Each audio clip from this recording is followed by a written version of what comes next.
കേരളത്തിൽ വേനൽക്കാലത്ത് കണ്ടുവരുന്ന അസുഖമാണ് മുണ്ടിവീക്കം അല്ലെങ്കിൽ മുണ്ടിനീര്, ഈ മംസ് എന്ന് പറയപ്പെടുന്നത്. കവിളിൻ്റെ ഭാഗത്തായി കണ്ടുവരുന്ന പരോട്ടിൻ ഗ്ലാൻഡ് അല്ലെങ്കിൽ ഉമിനീർ ഗ്രന്ഥികൾക്ക് അധികമായി ബാധിക്കുന്ന ഒരു രോഗമാണ് മംസ്.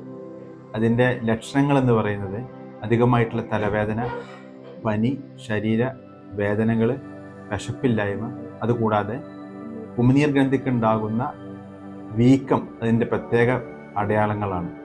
മൂക്കിലെ സ്രവങ്ങളിലൂടെയും അതുപോലെ ഉമിനീരിലൂടെയുമാണ് സാധാരണ ഈ രോഗം മറ്റുള്ളവരിലേക്ക് സാധാരണ പകരുന്നത്. ശ്രദ്ധിക്കേണ്ട കാര്യങ്ങൾ എന്ന് പറയുന്നത് പലപ്പോഴും ഈ രോഗിയുമായുള്ള അടുത്ത സഹവാസങ്ങൾ ഒഴിവാക്കുക, അതേപോലെ തന്നെ രോഗി ഉപയോഗിക്കുന്ന പാത്രങ്ങളോ കപ്പുകളോ മറ്റുള്ള ആളുകൾ ഉപയോഗിക്കാതിരിക്കുക പ്രത്യേകം ശ്രദ്ധിക്കേണ്ടതും ഈ രോഗം വരുന്നത് തടയാനും സഹായിക്കുന്നതാണ്.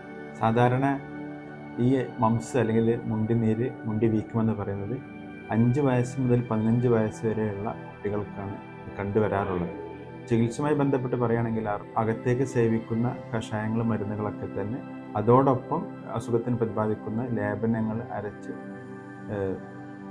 മുണ്ടിനീരുള്ള ഭാഗത്ത് വടിക്കുന്നതും അതുപോലെ ചികിത്സകളൊക്കെ തന്നെ ഫലപ്രദമായി ഈ അസുഖത്തിന് കിട്ടാറുണ്ട്.